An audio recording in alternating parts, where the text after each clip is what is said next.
Welcome back, brothers and sisters. I am Braden. This is Langley Outdoors Academy, the place where we not only talk about what's going on in the gun world, but also how we're going to fix it together.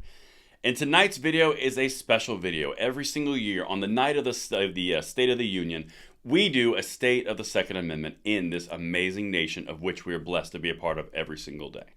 If you are a new or returning viewer, please consider hitting subscribe. Make sure you like this video and turning the notification bell on. We need as many people as we can to continue this message going forward and pass the blessing of the Second Amendment along to the next generation in light of the most ardent pressure that the president you heard from tonight is applying. Without much more ado, this is the state of the Second Amendment in these United States.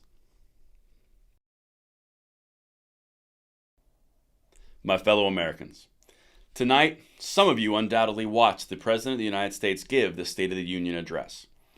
And no matter how many standing ovations the press counts, and no matter how many honorable mentions, and how many memories invoking emotion are actually drawn out in this speech, one thing stands clear. The Second Amendment will persevere through this and every other president.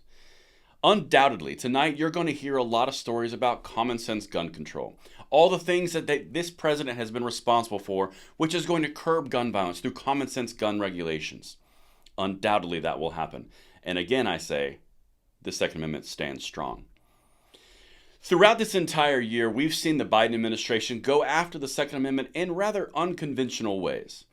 The congressional path did not work. Nancy Pelosi could not pass the assault weapons ban of 1808. The Senate did not even take it up for a vote. And regardless how many pounding of chest and how many promises were delivered that the assault weapon ban, the scourge of gun violence, would be removed, it never did. H.R. 8 and H.R. 1446 still lie in the dustbin of history, as they have also never been taken to the Senate. They had some success with a very, very partisan House, but it stopped there. The filibuster remained intact, and nothing was brought up that would further ban anything in the United States because of egregious infringement and desire to do so by not only the president who gave the State of the Union tonight, but also the acolytes that would go forward and do his bidding. Chris Murphy, specifically in the Senate, that is one that comes to mind. Nancy Pelosi, David Cicilline in the House. Regardless of the minions, regardless of the acolytes, the Second Amendment stands strong. Now, I mentioned earlier in this presentation about an unconventional way that he's gone about curtailing gun rights in this country, and that will be the undoing of gun control going forward. The power of the ATF is being utilized in a way that is not designed to do so. They are utilizing the executive branch to usurp power from Congress, and they have made some blows against the Second Amendment. They've done all sorts of different translations and different definition changes from a standpoint of receivers for ghost guns to pistol braces, which make them now SBRs, all sorts of definition changes utilizing executive power, usurping the power of Congress. In time, whether it be this president's term or another, these will be stricken down because they are unconstitutional.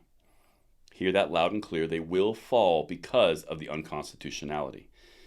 But now let's get into the people. People of America have adopted the Second Amendment rights as never before.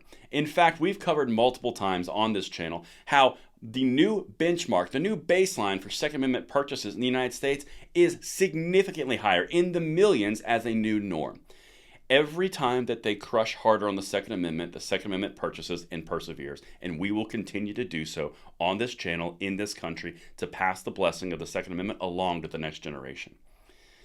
The ATF has been utilized as a weapon against the Second Amendment. The president and the executive bureaucracies have taken advantage of the system of government of which we have, but we will, again, persevere. We have an amazing heritage of suffering. We have an amazing heritage of blood, sweat, and tears given to us by those that came before us, and we will pass it on to the next generation. The Bruen decision is wrecking gun control legislation across the board. Multiple lawsuits have been filed. Multiple expansions of gun control have been stopped dead in their tracks through TROs. We can go from Oregon to Washington State to California, Illinois, New York, New Jersey. Maryland's got some coming as well. The state of the Second Amendment is strong, and while we are under attack from the executive bureaucracies, everywhere else, we are starting to thrive, and the Bruen decision will continue to fuel that expansion as we go further and further and further. Now, one thing that you might have heard in the State of the Union tonight is the president say that the Bruen decision expanded gun rights to a point of lunacy. It's not true at all. The Bruin decision curtailed gun control, which is why you're seeing them do all the things they're doing. From sensitive places to being everywhere, to complete assault weapons ban, which include everything under the sun, all of which are falling under TRO because of the Bruin decision.